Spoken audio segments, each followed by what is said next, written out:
Boa tarde, pessoal. Hoje estamos aqui para a nossa aula relacionada à morfologia do movimento, ou morfologia do aparelho locomotor.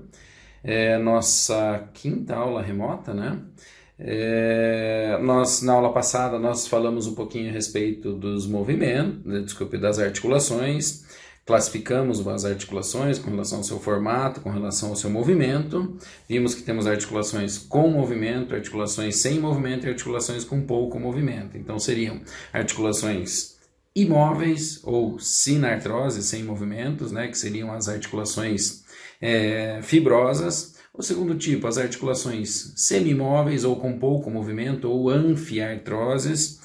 Consequentemente, nós podemos, ou de outra forma de classificar, são as articulações cartilaginosas, e as diartroses, que têm bastante movimento, que têm movimento livre, né? Então, essas diartroses também são chamadas de sinoviais por ter aquele líquido sinovial que é importante para ajudar na movimentação. Vimos quais eram as principais estruturas que compõem uma articulação. Então falamos dos meios, dos acidentes ósseos, né, ou da superfície óssea articular, da cartilagem articular, falamos sobre os ligamentos, a cápsula articular, falamos sobre a parte relacionada aos lábios, aos discos, aos meniscos, e ainda líquido sinovial, membrana sinovial e os componentes acessórios das articulações. Esses componentes acessórios das articulações eram as bainhas sinoviais e as bolsas sinoviais, tá? Hoje nós vamos dar continuidade a esse assunto, um assunto especificamente que quando nós falamos sobre movimento, nós falamos o movimento acontece na articulação, tá? Só esclarecendo um pouquinho antes, esse assunto de hoje eu não vou cobrar de vocês nessa avaliação do bimestre. Então vou fazer um resuminho rápido daqui a pouco para vocês aí, ou ao final do vídeo, para vocês acompanharem até o fim, um resuminho rápido do que eu vou cobrar de vocês aí na avaliação, certo?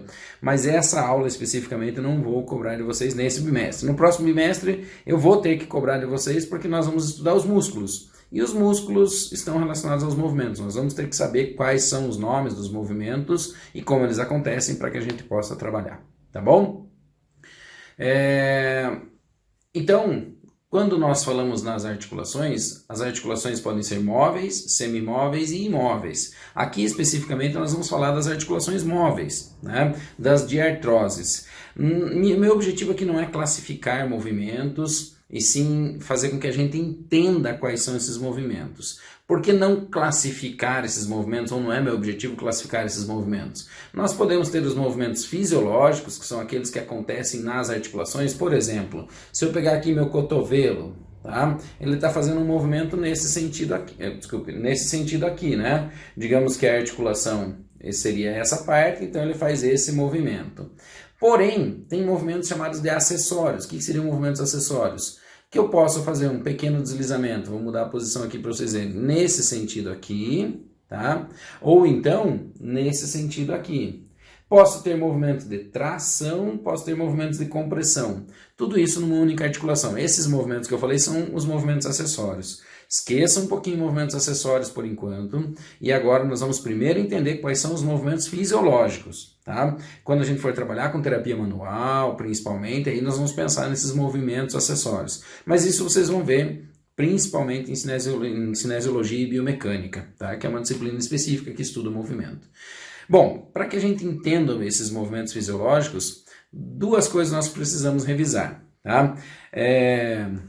Vou utilizar aqui, vai ser útil, o quadrinho da minha filha aqui, viu? Como a gente acaba improvisando e acaba achando. Só peço desculpas, vai estar invertido aí para vocês, provavelmente, que eu estou filmando com a selfie, né?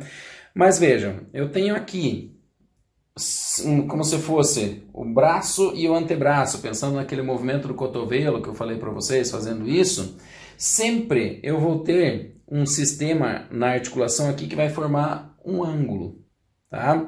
Esse ângulo ele pode aumentar se essa parte for deslocada para baixo, ou ele pode diminuir se essa parte for deslocada para cima, certo?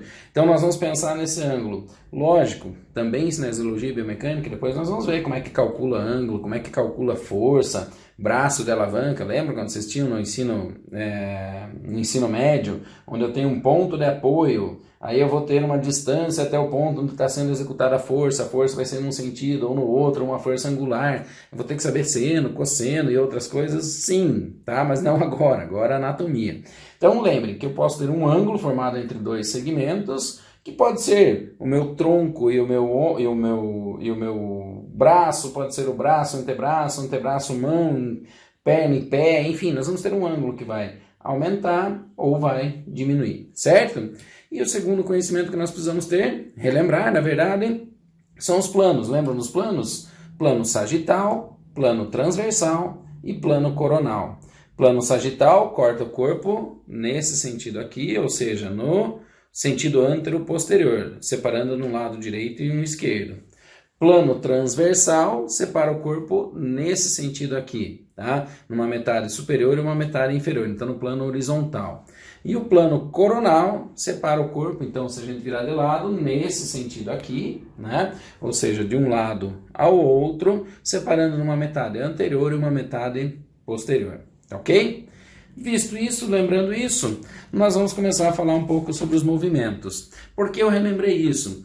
Porque os movimentos básicos, os movimentos principais, eles vão ocorrer normalmente associados a esses planos, a esses eixos, tá?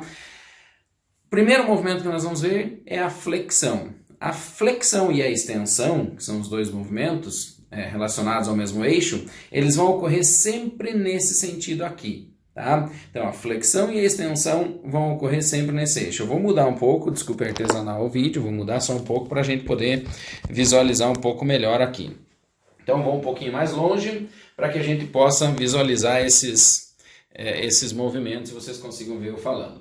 Então a flexão vai ser um movimento que ocorre sempre nesse sentido, então sempre nesse plano. Imagine um trilho aqui que só vai passar o movimento nesse sentido aqui, certo? Então eu posso ter lá flexão do ombro, extensão do ombro. No cotovelo, flexão do cotovelo, extensão do cotovelo. O que caracteriza a flexão e extensão? Então a primeira coisa é o plano sagital. E o segundo, para diferenciar um do outro, é o ângulo do movimento. Vou virar de lado só para a gente entender. Se eu estou diminuindo o ângulo entre os dois segmentos, tá? Eu tenho uma flexão. Se eu estou aumentando o ângulo entre dois segmentos, eu tenho uma extensão. No ombro, se eu pegar o meu tronco em relação à minha cervical, eu vou ter lá uma flexão e uma extensão, certo? Cotovelo, flexão e extensão. Punho, flexão e extensão. Dedos, flexão e extensão, certo? Quadril, flexão e extensão. O joelho, tá? Vou levantar mais aqui, seria uma flexão e uma extensão. E no pé, nós temos também movimentos de, a gente vai chamar de flexão nesse sentido, porque diminui esse ângulo, e extensão nesse sentido. Mas vai ter um nome específico para isso, que nós já vamos falar disso, ok? Bom, então, normalmente quando eu estou dando essa aula, eu peço para o pessoal anotar o que é flexão, o que é extensão. Depois vocês vão voltar no vídeo aí e vão anotar. Então a flexão é o movimento que ocorre no plano sagital e é a diminuição do ângulo entre os dois segmentos. A extensão é o aumento do ângulo entre dois segmentos, também que ocorre nesse plano aqui, que é o plano sagital, certo? Então vimos aí flexão e extensão. Bom, abrindo um parênteses rapidinho, vou virar nessa posição para a gente entender melhor, alguns autores consideram a flexão esse movimento chegando, por exemplo, se eu quiser daqui até aqui, quantos graus de movimento eu fiz? Qual o ângulo formado nessa região? 90 graus? Se eu aumentar um pouquinho, vai para 120 graus. Se eu ficar lá nessa posição, eu vou aumentar até um pouco mais, vai ficar 180 graus. A extensão seria o retorno da flexão. Então, esse retorno da flexão até aqui. Alguns consideram que a extensão terminaria aqui, até onde vai o movimento fisiológico. Outros autores consideram que a extensão termina aqui e daqui para trás eu tenho uma hiperextensão. Tá? Por que eu falei para abrir o parênteses? Porque tem as duas formas, tem os dois, os autores podem trabalhar de diferentes formas. Especificamente, aqui no nosso estudo, nós podemos considerar hiperextensão isso, mas alguns autores consideram hiperextensão o seguinte: eu fiz uma flexão e fiz uma extensão. Aqui onde terminou fisiologicamente o movimento, tem algumas pessoas que conseguem fazer com que o braço vá mais do que o normal, né? Faça esse movimento além do normal. Isso é que seria uma hiperextensão, tá? Esse movimento além do normal em algumas pessoas, tá ok? Bom, segundo movimento, agora nós vamos mudar o plano. Eu tenho um movimento no plano coronal. Então, nessa posição aqui, nós vamos ter o movimento nesse sentido aqui, de um lado para o outro, certo? Desses movimentos do plano coronal, eu vou ter lá o aumento do ângulo entre dois segmentos, é a abdução, tá? E a diminuição do ângulo entre dois segmentos vai ser uma adução. Lembrem, o ab de abrir e o adução de fechar, certo? Então, abdução, adução. Seria o movimento, então, nesse plano aqui, no plano coronal. Mais para frente nós vamos ver também os eixos. Por exemplo, se na abdução eu tenho um movimento no plano coronal, eu vou ter um eixo sagital, tá? Mas não se preocupe com eixos ainda, nós vamos ver depois isso. Agora a minha intenção é só a gente falar dos movimentos. Onde mais eu posso ter movimentos de abdução? Eu posso ter movimento nesse sentido aqui, ó, do punho, abdução e adução, mas aí vocês vão ver que vai ter um nome específico, esse é o desvio radial e desvio ulnar. Eu posso ter lá no quadril, abdução e adução. Então, ó, abdução, adução. Hoje eu estou especificamente sem jaleco aí, só explicando, porque como o meu fundo aqui é branco, eu achei que de preto fica mais fácil vocês visualizarem os movimentos aí, certo?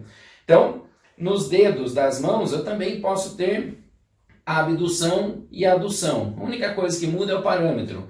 Na mão, o parâmetro é o terceiro dedo. Sempre que se afasta do terceiro dedo, vamos mais perto, sempre que se afasta do terceiro dedo tem a abdução. Quando aproxima, adução. Afastou, abdução. Aproxima, adução, certo? O parâmetro então passa a ser a linha média da mão, que é o terceiro dedo. Nos outros movimentos eu tenho como parâmetro essa linha, que é a linha mediana. Então, tanto que vocês vão ver algumas definições, é o afastamento do membro da linha mediana, a abdução. Eu não gosto muito dessa definição, porque no início do movimento está afastando, certo? Mas daqui em diante, ó, a linha mediana está aqui, eu vou aproximar da linha, certo? Então, eu não gosto muito dessa definição de movimentos, eu prefiro falar sobre o ângulo. Então, vamos lá, vamos definir. A abdução é um movimento de aumento do ângulo entre dois segmentos que ocorre no plano coronal, tá? E a adução seria o contrário, o fechamento ou diminuição do ângulo entre dois segmentos, também que ocorre no plano sagital, certo? Essa aí é a definição para vocês anotarem lá, tá? Bom, agora eu faço uma pergunta para vocês lá. Eu estou nessa posição, tá? E fiz isso. Será que isso aqui é uma flexão, uma extensão? Ou uma abdução e adução, já que eu estou fazendo nesse plano aqui? Flexão, extensão, ou abdução, adução e abdução. Na verdade, é uma flexão e extensão. Por quê? Os movimentos foram definidos a partir da posição anatômica. Lembram? Posição anatômica, braços ao longo do corpo, palma da mão para frente. Então, flexão e extensão foi definida a partir daqui. Aí não interessa se eu estou nessa posição, se eu estou nessa posição, se eu estou de ponta cabeça, todo movimento que eu for fazer, que eu fizer isso aqui com o cotovelo e isso, vai ser uma flexão e uma extensão, indiferente da posição que eu vou me encontrar lá, certo? Porque os movimentos foram definidos a partir da posição anatômica, ok? E um terceiro movimento, que ainda seria dos movimentos básicos, é a rotação, tá? Rotação é quando o membro gira em torno do próprio eixo. Então imagine aqui um eixo e eu estou girando para um lado e para o outro. Então o segmento ou o membro vai girar em torno do próprio eixo. Eu posso ter rotação para a esquerda e para a direita, Lembrem que está invertida aí no selfie. Então posso ter uma rotação para um lado e para o outro, né? Posso ter a rotação do tronco para um lado e para o outro. Quando é nos membros, a gente, além de associar a rotação, nós fazemos o seguinte. Quando essa rotação acontece girando aqui nesse sentido em direção à linha mediana, então só para a gente entender melhor aqui, ó, se ele for em direção à linha mediana, ó, aqui está em direção à linha mediana. Aqui, ó, o ombro está se afastando da linha mediana, certo? Então, quando ele vem em direção à linha mediana, nós chamamos de rotação medial. Quando ele se afasta da linha mediana, nós chamamos de rotação lateral. Medial ou interna, mesma coisa, lateral ou externa. Lembrem, quem está fazendo o movimento é o ombro. Aqui eu só fleti o cotovelo para facilitar a visualização de vocês, mas é o ombro que está girando para um lado e para o outro. Tá certo? Eu posso ter isso no quadril também, ó. No quadril, se ele girar aqui, ó, para dentro ou para fora, se ele gira para fora, tem uma rotação externa. Se ele gira para dentro, tem uma rotação interna. Tá ok? Esses são os movimentos básicos que nós temos. Porém, nós, além desses movimentos básicos, nós temos alguns movimentos que acontecem em determinadas regiões do corpo que tem nomes específicos, né? Por exemplo, eu tenho rotação do antebraço, certo? Pode ser rotação interna, rotação externa. Porém, nós damos um nome para esse movimento no antebraço. Sempre que ele girar com a palma da mão para trás, né? Ou seja, no sentido da rotação medial, eu tenho uma pronação. Quando ele gira no sentido da rotação lateral, eu tenho uma supinação. Então, pronação, supinação. Mas vejam, eu não consigo diferenciar se está rodando o antebraço ou o ombro. Ó, vocês conseguem dizer se é meu ombro que está rodando ou meu antebraço? Por isso que normalmente a representação da pronação e supinação a gente faz com o cotovelo fletido. Quando eu giro a palma da mão para baixo, eu tenho uma pronação. Quando eu giro a palma da mão para cima, eu tenho uma supinação. Porque, ó, o movimento agora do antebraço não interfere no movimento do ombro, tá? Eu não confundo um movimento com o outro. Por isso que normalmente nós estabelecemos isso. Então, pronação, movimento do antebraço em que a palma da mão vira para baixo ou para trás, né, na posição anatômica. E a supinação, movimento em que a palma da mão gira para cima. Lembre de súplica, tá? Ou para frente, né, na posição anatômica. Essa é aquela definição para vocês anotarem lá, certo? Como uma macetinha que eu falei de súplica, lembrem, não quero que vocês usem isso como definição, mas a flexão eu posso associar ao dobrar, a extensão ao esticar, a abdução ao abrir, a adução fechar, tá? E a rotação, que daí teria rodar, não teria outra definição aí, ok? Ainda na mão, nós podemos ter mais dois movimentos. Eu posso ter, quando a mão se desloca no sentido do rádio, eu tenho um desvio radial. Quando a mão se desloca no sentido da ulna, ou ela se inclina no sentido da ulna, eu tenho um desvio ulnar. Então aqui eu tenho desvio radial, desvio ulnar, certo? Então, mais uma definição para vocês aí. No antebraço, então, o desvio radial é o movimento do punho em que a mão inclina na direção do rádio. Desvio ulnar, movimento do punho em que a mão se inclina na direção da ulna, por isso o nome, desvio ulnar. Então, desvio radial, desvio ulnar, certo? Então, dois movimentos específicos. Os movimentos do pé, tá? Nós podemos ter, vou colocar aqui, nós podemos ter movimentos no pé nesse sentido aqui, ó. Então, eu tenho lá movimento do tornozelo, puxar, movimento do tornozelo em que eu puxo a ponta do pé e ele se aproxima, ou ele vem na direção do meu corpo, que nós tínhamos visto que era a flexão do tornozelo, e a extensão do tornozelo, mas eles têm um nome específico. Quando eu puxo a ponta do pé para cima, na direção do meu corpo, eu tenho uma dorsiflexão. E quando eu fico na ponta dos pés e que eu faço uma flexão da planta do pé, eu tenho uma plantiflexão. Então, dorsiflexão, plantiflexão. Quem já lidou com dança, com balé, com ginástica, pessoal faz lá normalmente pé de bailarina, pé de palhaço, né? Pé de bailarina, dorsiflexão, pé de palhaço, plantiflexão, certo? Ainda, mais dois movimentos relacionados ao pé.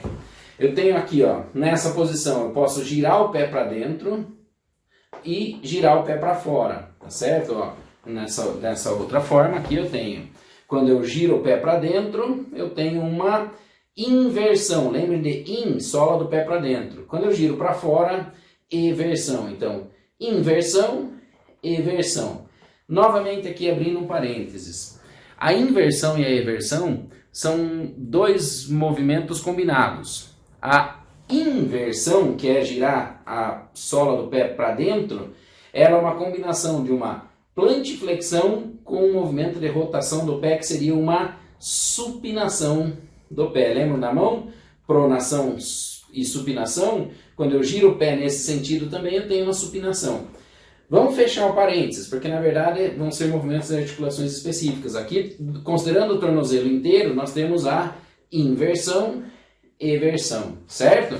Nessa posição, então, aqui eu tenho uma inversão e uma eversão, meu pé direito que está aqui, ok? Quando eu falei da pronação e supinação, lembrem que quem gosta aí de esportes, de tênis, enfim, tem alguns tênis que são para supinação, para pé pronado, para pé supinado, enfim, eles tentam corrigir isso. Para algumas pessoas dá certo, mas não é para todas. Para algumas pessoas o problema não está lá no pé, não adianta eu corrigir o pé se o problema é em outra articulação, se é no joelho, no quadril, na coluna e assim por diante. Tá? Enfim, depois nós conversamos mais sobre isso. Então, mais dois movimentos, 4 movimentos. Pronação é um movimento do tornozelo em que, plantiflexão é um movimento do tornozelo em que eu tenho uma flexão da planta do pé, ou seja, eu fico na ponta dos pés. Dorsiflexão, movimento do tornozelo em que eu tenho uma flexão do dorso do pé. É quando a ponta do pé vem em direção à tíbia. Inversão e eversão. Inversão é quando eu giro a sola do pé para dentro, veja que uma fica de frente para a outra, e eversão, ao contrário, quando eu giro a sola do pé para fora, tá certo? Também movimento do tornozelo nessas direções. Ok? Vamos lá, mais movimentos. Nós podemos considerar também movimentos na coluna. Tá?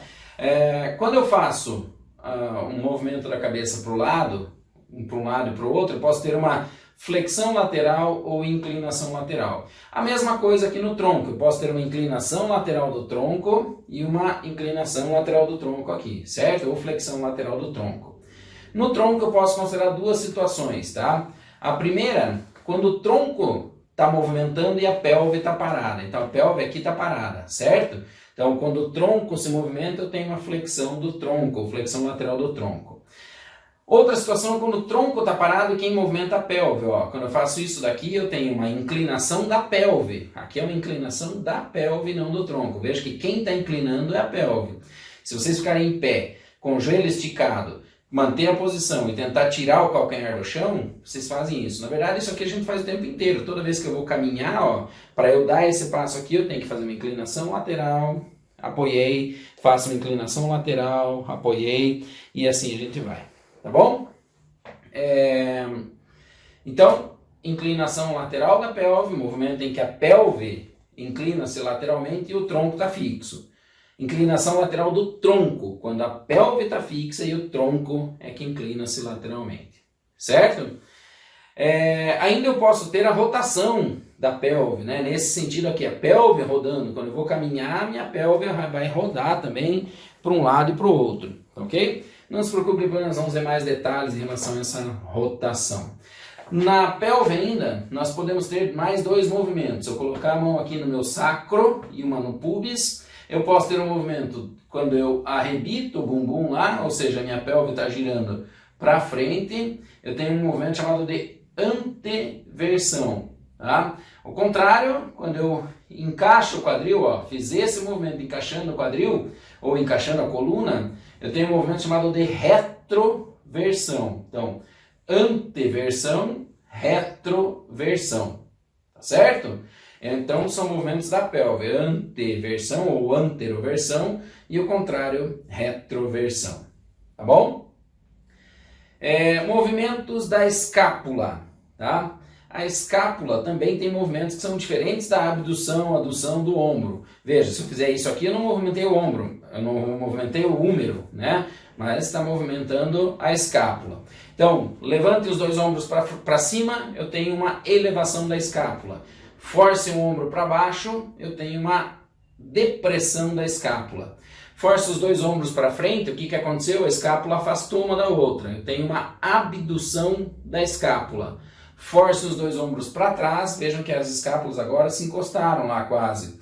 Eu tenho uma adução da escápula. Então, elevação, depressão, abdução da escápula, eu estou movimentando os braços, mas foca na escápula, e adução da escápula. Tem mais dois ainda. Quando eu faço esse movimento de abdução do ombro, a minha escápula, imagine que ela estaria lá atrás, ela está fazendo isso, ela faz isso e ela gira para fora e quando volta gira para dentro. Então, lá atrás, né, é a escápula. Quando o ângulo da escápula gira para fora, eu tenho uma rotação externa da escápula. Quando o ângulo da escápula gira para dentro, tem uma rotação interna, tá certo? Na aula prática, depois nós vamos ver melhor esse movimento aí também. E finalmente, os movimentos relacionados à mandíbula. Nós podemos ter movimentos relacionados à mandíbula que seriam para frente. Imagine que a boca está indo para frente, ó. Tá? Nós temos um movimento de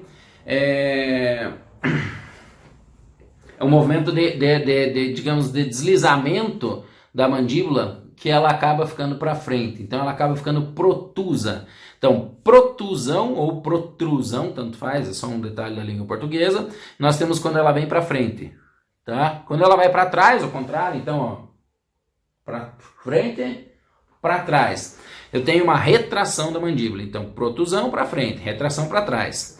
Abaixamento seria a abertura da boca, veja que a mandíbula desceu, fechamento ou elevação, quando eu fecho, tá?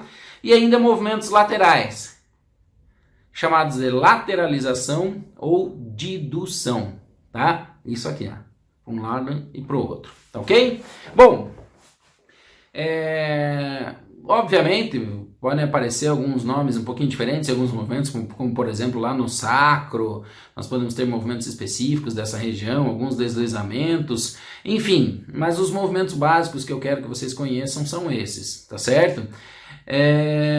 Eu falei para vocês que a gente ia comentar um pouquinho a respeito da prova.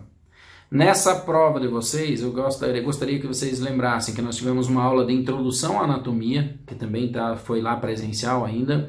Nessa introdução à anatomia nós vimos os princípios básicos, os planos e eixos que nós falamos hoje, posição anatômica, enfim, tudo isso. Depois começamos a parte dos ossos, osteologia, onde nós vimos primeiramente uma introdução aos ossos, então classificação dos ossos, número de ossos, enfim, funções dos ossos. E depois nós começamos a falar sobre os acidentes ósseos. Então os principais acidentes ósseos do corpo humano que foram descritos lá inicialmente, coluna vertebral e tronco nós falamos em aula, daí membros superiores já foi uma aula remota, membros inferiores aula remota e crânio e cabeça aula remota também, né? E aí nós começamos articulações, essa parte da aula passada, não dessa aula de hoje, mas da aula passada, eu também gostaria que vocês estudassem com carinho as definições do que é cada um dos elementos, a característica das articulações, enfim, para essa disciplina aí nós vamos ter essas recomendações aí de estudo para vocês, tá certo? A aula de vocês hoje no fórum, tá? Vocês têm mais, eu acho que a primeira aula eu pus 1 ponto, agora 1,5 ponto para valer 2,5 pontos do fórum. O que eu quero que vocês façam? Todo mundo sabe, eu quero que vocês me digam o que está acontecendo ou quais movimentos estão sendo feitos nas articulações. Ombro, cotovelo e punho, quadril, joelho e tornozelo. Em quais movimentos? Vou dar 2 movimentos para vocês. O primeiro, no sentar e levantar. Então eu estou aqui, ó, aqui e vou sentar, certo? E o levantar, tá bom? E o outro movimento que eu quero, acho que todo mundo já fez na vida, é um polichinelo, né? O polichinelo que seria aquele movimento aqui, ó, certo? Eu quero que vocês descrevam nesses dois momentos. Então vocês vão separar lá. Sentar e levantar. Ombro, faz flexão e extensão. Cotovelo, faz não sei o que, e assim por diante. Daí depois, polichinelo. Polichinelo. Tá? Não é pé de chinelo, pó de chinelo, enfim. Polichinelo. Daí, mesma coisa. Ombro, faz isso, isso. Cotovelo, isso. Punho, isso. Beleza? Então, uma aula um pouquinho diferente, sem slide aí, adaptada na casa, no quarto do filhinho aqui, tive que me trancar. A filha aqui está atrás do quadrinho dela faz tempo, aqui brigando comigo, quer entrar, me ajudar na aula, mas enfim. Eu acho que deu para esclarecer bem o que são esses movimentos aí. Combinado? Então, estudem bastante. Vocês vão ter no dia da prova lá, no horário de aula eu vou colocar a prova para vocês, uma prova que vocês resolveriam em 2 aulas, porém vocês têm 24 horas para vocês mandarem, vocês já viram como é que vai estar melhor explicado no dia da prova. Se quiser eu faço até um vídeo para vocês em relação a essa entrega da prova, como que vocês vão me entregar essas respostas, tá bom? Grande abraço a todos, continuem em casa, continuem se poupando, se isolando, para que a gente possa sair o quanto antes disso, né? Lembrem que o objetivo é fazer com que não seja todo mundo que pegue ao mesmo tempo, né? O tal do Covid, né? Fazer com que tenha um espaçamento para que as unidades de saúde tenham estrutura necessária. Se for todo mundo ao mesmo tempo, vai dar problema. Grande abraço, até mais.